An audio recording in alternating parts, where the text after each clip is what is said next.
aula número 2 de corrente elétrica. O assunto é energia e potência elétrica. Tá bom? Vamos lá. Então temos o seguinte aqui, ó, energia e potência da corrente elétrica. Vamos fazer o seguinte, vamos representar, tá bom? Através de figura, fonte de energia e um aparelho elétrico. Então temos o seguinte, ó, fonte de energia, vamos botar um acumulador de carga, uma bateria. Então tem dois polos aí, polo positivo e polo negativo. E vamos pôr também aqui um aparelho elétrico, um ventilador, tá bom? E vamos conectar. Então esse ventilador, que é o aparelho elétrico, essa fonte de energia. Mas por hora, vamos deixar aqui uma chave, representar uma chave, ela vai ficar por hora aberta, tá bom? Que é a chave. Então vamos fazer o seguinte, olha, tem os polos lá da bateria e temos o polo, vamos chamar de VA, tá bom? O potencial do polo positivo, vamos chamar de VA, e o potencial do polo negativo, vamos chamar de VB. Sabendo que o potencial VA é maior que o potencial VB, tá bom? Temos aí o mais, o potencial maior, e o menos, potencial menor. Então vamos fechar a chave aqui, ó. Quando você fecha a chave, a primeira coisa que acontece, como não tem nada, e vamos supor que não há perda de energia no fio, então lá no ventilador você vai ter também o potencial VA e potencial VB. Então são os mesmos potenciais que tem lá na fonte de energia, vai ter também no aparelho elétrico ventilador, VA no aparelho elétrico, VA na bateria, VB no aparelho elétrico, VB na fonte de energia que é a bateria, tá bom? Então lembre lá na parte de eletrostática que carga positiva, o campo é de afastamento, lembram? E a carga negativa, o campo é de aproximação, campo elétrico. Então temos aqui, ó, o campo elétrico, ele vai se afastar do polo positivo e vai se aproximar do polo negativo. Bem, nos fluidos, tanto carga positiva como carga negativa entram em movimento, ou seja, em líquido e gás. Mas quando se fala em sólidos, um fio condutor, o que entra em movimento são os portadores de cargas negativos, tá bom? Carga negativa.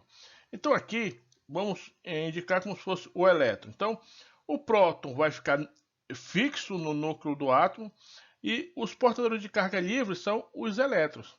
Então, na real, quem vai entrar em movimento serão os elétrons. Vão sair do polo negativo e vão atrás do positivo. Olha. Eles passam pelo ventilador e vão lá para o polo positivo. Então ele sai do VB e vai para o VA na bateria, tá bom? Para fechar o circuito. Mas olha lá, conceitualmente, na parte conceitual, a corrente elétrica ela tem um sentido do campo elétrico. Então, o sentido que está o campo elétrico é o sentido da corrente elétrica. Então, nesse modo aí, quem vai estar em movimento numa questão de corrente conceitual ou convencional é como se fosse a carga positiva. Então, em vez de ser os elétrons, quem vai estar em movimento como se fossem os prótons. Olha. Então, portador de carga positivo, mas que. Então, esse é o sentido. Então, quem estará em movimento? Carga negativa. Mas a corrente elétrica é o sentido contrário da carga negativa. Vamos lá, vamos parar para pensar. Vamos supor que tem um fio condutor e os elétrons estão na vertical, movimento ordenado para cima. Então a corrente elétrica será para baixo. Vamos supor que um átomo de um elétron e um próton. E a movimentação do elétron é sentido horário. Então a corrente elétrica será anti-horário, tá bom? Então a corrente elétrica terá sentido contrário ao do elétron. Ou ainda, melhor, terá o sentido do campo elétrico. Então esse é o sentido da corrente elétrica, sentido do campo elétrico.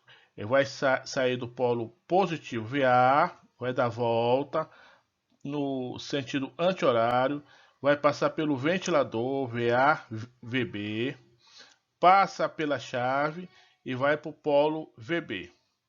E aí, de VB para VA, nesse caso essa carga, ela vai sofrer um trabalho resistente.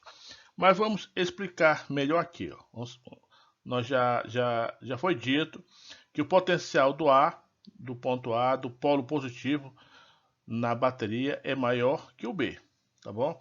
Então vamos analisar a corrente elétrica passando pelo ventilador, que é o aparelho elétrico. Vamos lá, a corrente vai de VA para VB. Então, se vai de VA para VB, espontaneamente ele vai do maior potencial para o menor potencial, espontaneamente. Então, a energia elétrica da corrente elétrica diminui. Esse trabalho é chamado de motor, trabalho motor. É como se você pegasse um pincel a uma certa altura de 5 metros e soltasse. Então, espontaneamente, pela força gravitacional, ele vai sair de 5 metros e vai para uma altura menor, tá bom? É o mesmo caso dessa corrente elétrica. Espontaneamente, passa do maior potencial para o menor. O trabalho é dito motor. Como é que é o trabalho? O trabalho é carga, uma quantidade de carga, chamada ΔQ, pela variação do potencial. Potencial de partida menos o de chegada. VB menos, VA menos VB. Se nós fizermos o produto dessa quantidade de carga pelo potencial, nós teremos a energia potencial elétrica. Então, no caso do trabalho motor, a energia potencial elétrica ela diminui. Vai sair da maior energia no ponto A para a menor energia no ponto B. E quando for no caso, na bateria, né, a corrente vai do B para o A, porque vai ter um movimento aí da corrente elétrica sentido anti-horário. Então ela vai do menor potencial para o maior potencial. Nesse caso aí, a energia elétrica da corrente aumenta. Então a bateria ela vai fornecer energia para a corrente elétrica. Então ela vai tirar a corrente do menor potencial para o maior. Esse trabalho é chamado de resistente. Então esse trabalho ele é fornecido pela bateria, tá bom? Então a carga ela vai pelo processo resistente do menor para o maior, porque espontaneamente ela vai do maior potencial para o menor potencial. Então vai do VB para o VA. Multiplicando essa quantidade de carga pelo potencial, nós temos aí o trabalho resistente da corrente elétrica, que vai da menor energia potencial elétrica no ponto B para a maior energia potencial elétrica no ponto A. Tá? Então aí ela vai receber energia e vai novamente dissipar essa energia nos elementos do circuito até voltar para a bateria.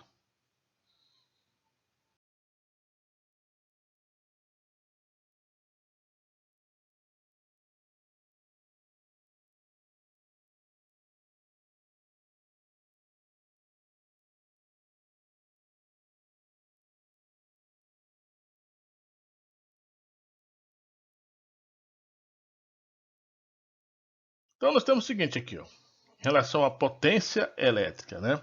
Então, o que é potência elétrica? O mesmo conceito que vocês viram lá na parte do primeiro ano, que é trabalho sobre unidade de tempo.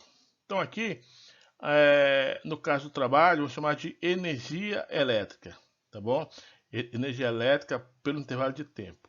Isso aí é potência elétrica. Então, potência. Essa energia elétrica é o trabalho para deslocar a carga, tá bom? Então, o que é o trabalho? O trabalho vai ser quantidade de carga vezes variação do potencial elétrico por o intervalo de tempo. Mas, na parte de corrente, nós já estudamos que quantidade de carga pelo tempo, o que é? Corrente elétrica. Então, nós temos a potência elétrica será igual a corrente elétrica vezes a variação do potencial elétrico. Tá aí. Essa é a expressão da potência elétrica. Em relação à energia elétrica, ela vai ser relacionada com a própria potência elétrica. Então vai ser potência elétrica vezes o intervalo de tempo. Apenas isso. E o que nós vamos ver agora é a relação de unidade da energia elétrica. Então nós temos esse sistema aqui, esse gráfico aqui, né? Vamos botar aqui essas linhas para ficar melhor. Vamos supor aqui no sistema internacional de medida. A potência, ela vai ser em watts. Watts. O tempo, então de tempo vai ser em segundos. Então, energia elétrica será watts vezes segundos, ou ainda J de Joule, tá bom? Então, energia elétrica no sistema internacional será Joule. Mas na parte doméstica, a potência é em quilowatts, o tempo é medido em hora, e a medida na energia que você paga na sua resistência, ela é medida em quilowatts-hora, tá bom? Então, por isso, vamos fazer uma relação aqui, ó, do joule para quilowatts-hora. 1 kWh, o K equivale a 10 à terceira, tá bom? 10 à terceira, watts-hora. E uma hora equivale a quantos segundos?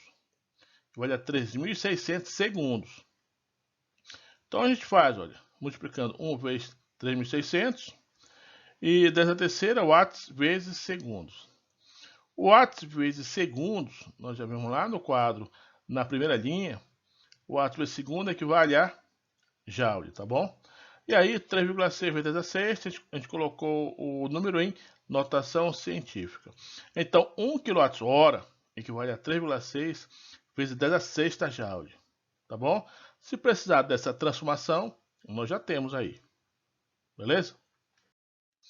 Vamos pegar um exemplo agora. Temos o seguinte, em um chuveiro, a DDP em seus terminais vai 220 volts. É a corrente que o atravessa tem intensidade de 10 amperes. Qual é a potência elétrica consumida pelo chuveiro? Então aí ele fala de potência da corrente, fala de DDP. Então a expressão é a potência elétrica, corrente, vezes a DDP, que é a diferença de potencial. Então a corrente é de 10 amperes. A DDP foi de 220. Então, a gente multiplicando 220 vezes 10 dá 2.200 watts. Podia ser volt vezes ampere, ou então watts. Essa é a resposta. Mas a resposta também pode ser dada em quilowatts. Como é que a gente faz para indicar essa resposta em quilowatts? Basta você dividir por 1.000. Se você divide 2.200 por 1.000, vai dar 2,2. Para manter o valor, você tem que multiplicar por 1.000. Só que em vez de ser por 1.000, você vai multiplicar pelo múltiplo representado por K. Então você vai dividir por 1.000 e multiplicar por K. Vai ficar 2,2 kW. O K representa 10 à terceira, que é 1.000. 1.000 vezes 2,2 vai voltar a ser 2.200 watts. Tá bom? Então essa potência é de 2.200 watts ou ainda 2,2 kW. Tranquilo? Temos aqui o segundo. Olha. Em um aparelho elétrico, lê-se 600 watts, 120 volts. Estando o aparelho ligado corretamente, calcule. Temos o seguinte aqui. Letra A intensidade da corrente elétrica que o atravessa. Ele está aí, ó, 600 watts é potência. 120 volts é diferença de potencial. Ele quer intensidade de corrente. Então pode ser a expressão da potência elétrica. Olha. Potência igual a corrente vezes diferença de potencial. Então nós temos aí a potência elétrica, 600, e temos aí a diferença de potencial, que no caso é 120. Vamos mudar os termos, quem está na direita vai para a esquerda, quem está na esquerda vai para a direita, tá bom? Então a corrente vai ser igual a 600, dividido por 120. Corta 0 com 0, 60 por 12, vai dar igual a 5, não é isso? 5 amperes, tá bom? Esse é o valor da corrente elétrica. São 5 coulombs que atravessam a seção transversal por segundo. Isso que representa a corrente elétrica, quantidade de carga por unidade de tempo. É isso? Então será 5 coulombs por segundo. É a quantidade de carga que vai atravessar a seção transversal desse fio condutor. E ele pede o que mais? A energia elétrica em kWh consumida em 5 horas. Então vamos lá. O que nós já temos aqui? Então temos a potência, tem watts, tem que passar para quilowatts essa potência. a diferença potencial 120 volts e a corrente 5 amperes. Então vamos passar potência para quilowatts. A gente faz o quê? Divide por 1000, não é isso? Então dá 0,6 ou 0,600 quilowatts. Então, se é energia que ele quer, a expressão é potência vezes o intervalo de tempo. Então, potência já é 0,6 kW, já encontramos. E o tempo, 5 horas. Então, basta substituir agora. 0,6 vezes 5. 0,6 vezes 5 dá 3. Então, equivale a 3 kWh. Então, essa é a energia elétrica kWh consumida em 5 horas. Tudo bem aí, pessoal? Então, para vocês, né, se vocês gostaram da aula, dá um like aí, inscreva-se, que é importante inscrever, né? Esse like é importante para que o vídeo fique ainda mais exposto no YouTube. Compartilhe. E teve um aluno meu que solicitou o meu Pix. Então, se alguém quiser me ajudar com real, está aí o número. Não precisa. Se quiser apenas, tá bom, pessoal? É de coração essa aula. Um abraço, pessoal. Valeu. Obrigado!